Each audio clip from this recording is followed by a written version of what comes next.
APD Alfredos Podcast.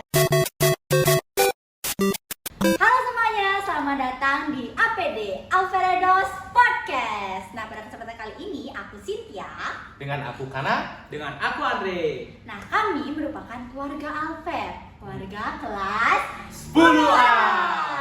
Nah, pada kesempatan kali ini kita ingin berbincang-bincang ya, bersharing-sharing gitu lah gimana pengalaman kita selama ini belajar di SMA Negeri 1 Batu ini. Nah, kan kebetulan nih kita baru selesai PAT ya Mas ya. Baru banget selesai PAT. Nah, kira-kira gimana sih perasaan kalian setelah mendengar kata-kata selesai PAT? Mungkin dari Andre? Ya, kalau tuh dari aku sih ya, tentunya ada plus minusnya gitu. Kalau plusnya itu tuh kita tuh kayak udah selesai penderitaan kita selama 1 tahun ini setelah lewati PAT ini gitu.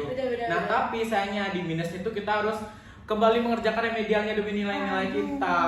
Ya sih. Apalagi kayak remedial mata pelajaran yang itu. Gitu. Tahu sih. Iya, gitu kan.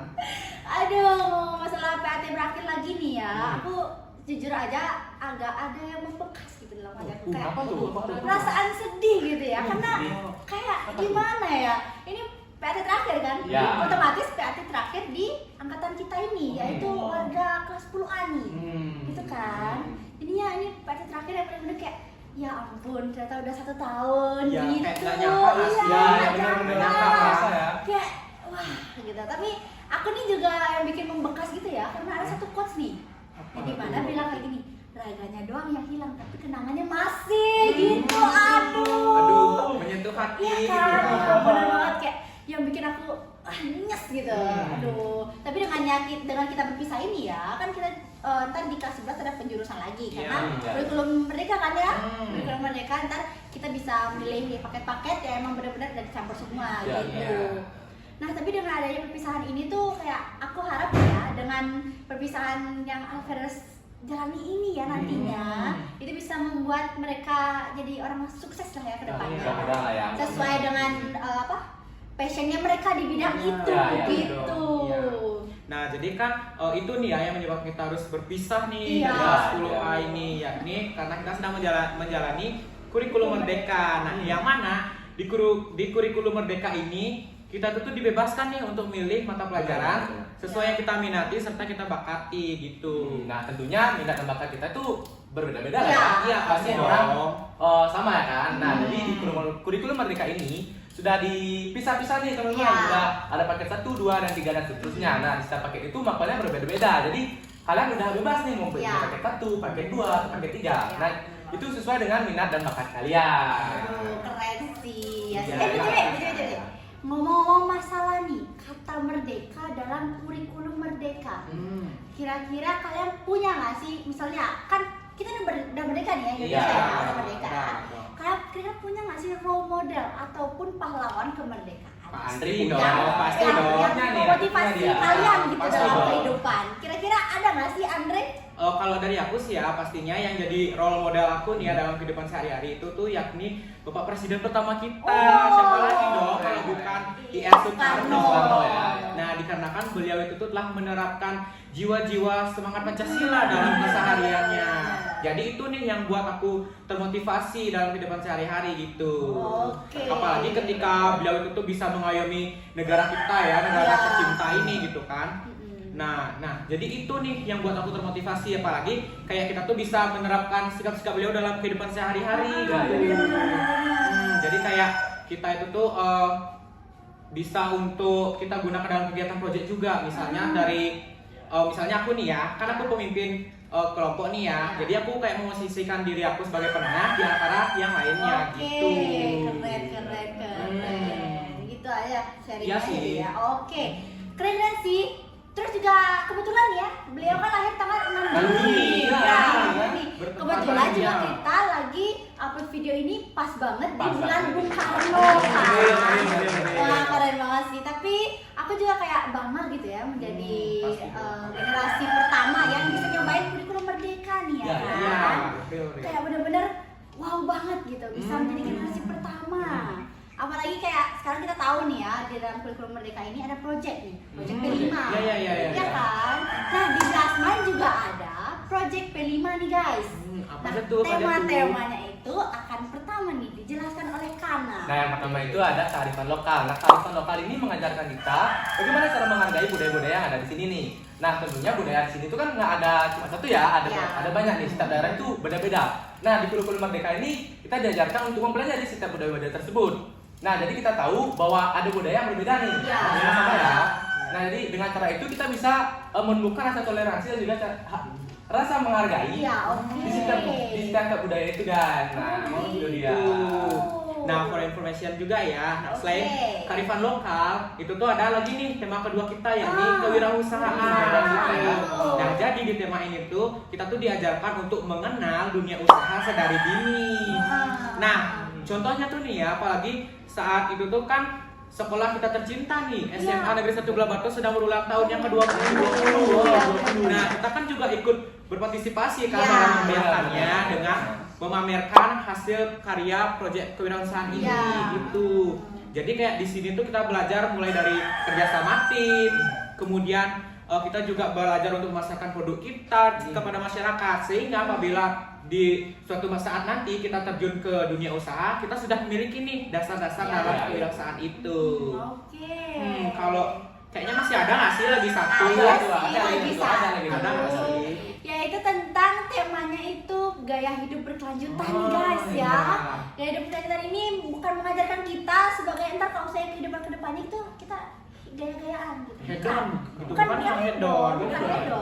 Bukan. Hedon. Itu lebih ke mengajarkan kita nih sebagai siswa ataupun generasi selanjutnya nih. Itu untuk peka dan peduli tentang lingkungan kita gitu. Bukan peka tentang itu Aduh, bukan tentang cinta-cintaan aja iya, ya. tentang peka terhadap lingkungan nanti bagaimana masa depannya nanti kan supaya kayak bukan di masa depan doang kita sukses tapi lingkungan kita tidak sukses itu bukan gitu loh. Enggak Jadinya dong. itu benar-benar harus dihindari banget sih. Iya. Dan di gaya kehidupan berkelanjutan ini di Basman kita juga melakukan kampanye ya guys ya, kampanye sosial, ya. Yang dimana kita pergi ke sekolah-sekolah lain untuk kampanye, lalu ke SMP mungkin atau ke SD yang emang sama-sama emang sedari dini mengingatkan gitu kan ya. Dan juga ada juga kita bikin waktu itu ekoenzim ya. Iya, ekoenzim. Ekoenzim itu apa? Ekoenzim itu merupakan cara fermentasi yang dimana hasil fermentasi dari bahan-bahan organik nih. Misalnya nih penonton-penonton di rumah yang belum tahu ekoenzim nih, mau buat misalnya penasaran kayak gimana sih bentuk ekoenzim itu? Nah, yang pertama kalian butuhkan itu bahannya yaitu bahan-bahan organik ya. Iya, limbah yang organik. Ya, yang lebih sederhananya lagi aku bilang kulit-kulit buah dan juga sayuran juga bisa. Boleh. Dan juga gula merah ya guys ya. Gula Gula merah sama air dan juga ntar itu bakal difermentasikan selama 3 bulan ya. Iya, kurang lebih sekitar 3 bulan. 3 bulan yang dimana nanti itu akan menghasilkan cairan fermentasi. Nah, ekoenzim ini sendiri bukan hanya cairan fermentasi aja kan, bukan sekedar itu doang. Iya, kayak Dia tentunya tuh, ada dong manfaatnya. Ada manfaatnya kayak cairan pembersih atau mungkin pestisida alami ya, pupuk juga bisa dijadikan pupuk dan banyak lagi sih. Nah, jadi kan itu kayak hal-hal yang kita lakuin dalam kegiatan proyek nih ya. Jadi kayak sekarang ada baiknya dong kita sharing-sharing pengalaman dulu gitu. Iya, karena kan nggak cuma hal positif aja nih yang bisa kita ambil dari proyek ini, pasti ada hal negatif.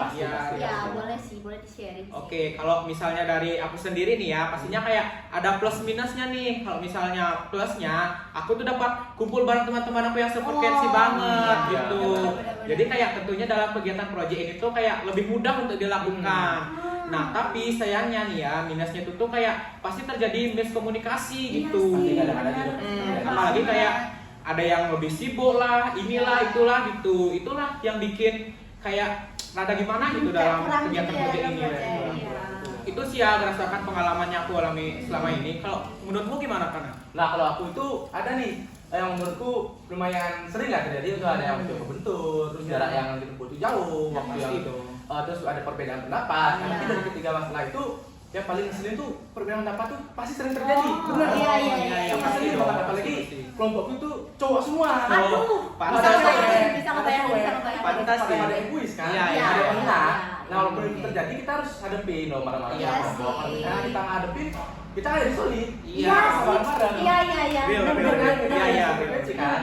Nah tapi walaupun seperti itu, aku belajar nih Iya. bahwa kerja sama kelompok itu penting. Penting. Iya, pasti Penting banget. penting banget. Nah kalau aku sih itu aja, kalau dari Tia nih khususnya dari Iya. ya. Real. Juga kan. Nah kalau kamu Real. apa ini tantangannya? Aduh, Biasanya kalau ketua dari kelompok ya? aku ya, kalau aku nih sebagai ketua kelompok nih Iya, ya, benar. itu lebih ke gimana ya? Kayak rasanya tuh kurang di bagian perencanaan nih. Karena kayak rasa kurang mateng nih, ada yang kurang mateng gitu kan. Tapi ada yang kurang gitu. Iya, misalnya nih dari kita lagi apa namanya tuh, kita lagi Mempersiapkan. kerja kelompok, ya, Oh, kerja kelompok kerja gitu kelompoknya. terutama. Itu mungkin ada yang beberapa yang kurang, yang kurang gitu kayak yang gimana ya, aduh, jadi nggak kita kabarin nih gitu, Oh. kayak pokoknya dia kurang tentang kabar-kabar gitu kayak. Berarti kayak miskomunikasi Iya, gitu kayak kan. komunikasi, Oh, sama miskomunikasi. dong. Oh my god, itu iya sih itu. Oh. Dan kayak gimana ya, kalau saya satu nih misalnya nggak bisa hadir, kan otomatis rencana yang kita bikin itu kan gagal ya. Iya. Makanya kita harus muter otak lagi. Juga, ya, Ya, muter kita harus otak muter juga. otak lagi buat gimana sih caranya supaya rencana itu terus berjalan Iya, gitu. betul. Dan apalagi kalau misalnya ngomong masalah ketua kelompok ya. Kebetulan kan aku nih sebagai ketua kelas juga. Iya dong, ibu tua kelas kita.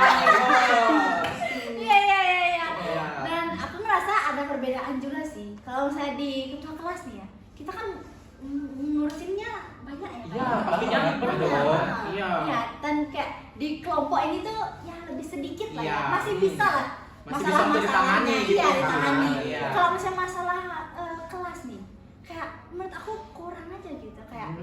Iya, soalnya gimana ya? Ada yang bandel juga kan? Oh. Iya, ada yang Pasti bandel juga. pasti ya, pasti. Ada yang bandel gitu. Pasti ada. Iya. Apalagi aku juga seperti yang kata Andre, kalau saya jadi ketua kelompok kan dia sebagai penengah gitu kan, Iya. antara informasi sama satu sama yang lain. Aku Iya. juga gitu kok.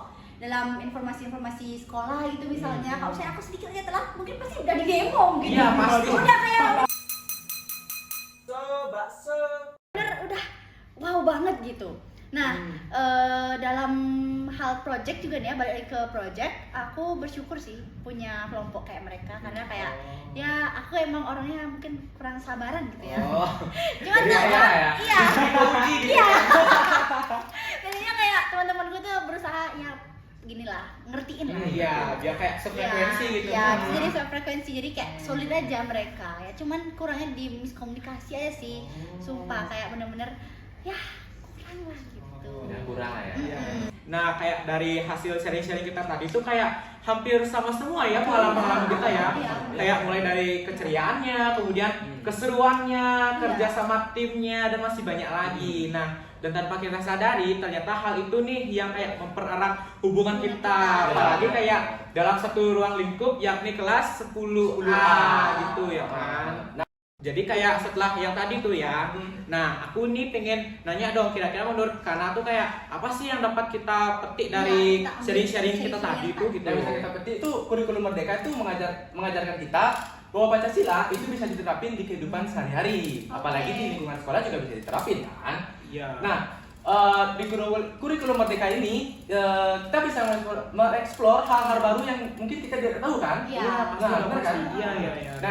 Dan itu informasinya bisa dikumpulkan dan bisa kita rundingkan di Iya, kelompok. iya, rundingkan. Nah, itu juga bisa melatih kerjasama dan juga persatuan kita di antara teman-teman kita. Iya, Benar benar. kan?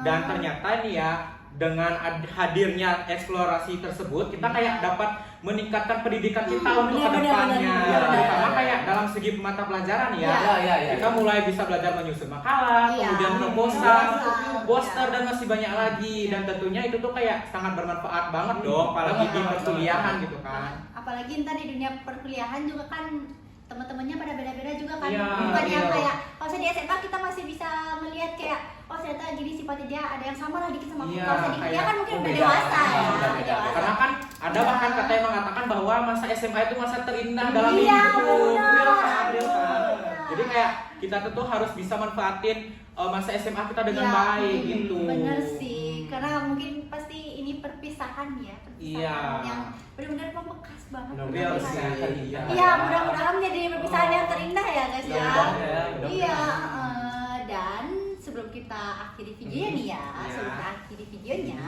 kita mau bilang makasih dulu nih kepada penonton yang udah menyempatkan waktunya nih Iya, untuk menonton pasti kita, dong. untuk mendengarkan Iya. kita ya guys Iya. ya. Jadi aku juga mau bilang makasih banget nih pada kalian semua yang kita mau sharing-sharing dan sebagainya lagi ya, kayak benar-benar ngedapetin pengalaman yang lain juga gitu loh. Aku baru tahu kayak ada kendala-kendala juga ternyata ya. Pasti dong, kan karena setiap kegiatan itu tuh pasti ada yang plus, ada yang minus gitu. Iya sih, Ya, benar. Dan ya pada akhirnya sebelum kita tutup, aku ada satu yang tinggal. Waduh, apa tuh? Kalau Coba saya sebut aku dong. bilang kami pelajar TTB. Kalian bilang kami pelajar berjiwa Pancasila. Oke? Aku hitung ya. Kita coba. Oke, kita coba ya. Coba ya. Kami pelajar JTB. Kami pelajar berjiwa Pancasila. Oke, Oke, dadah. dadah. Bye-bye.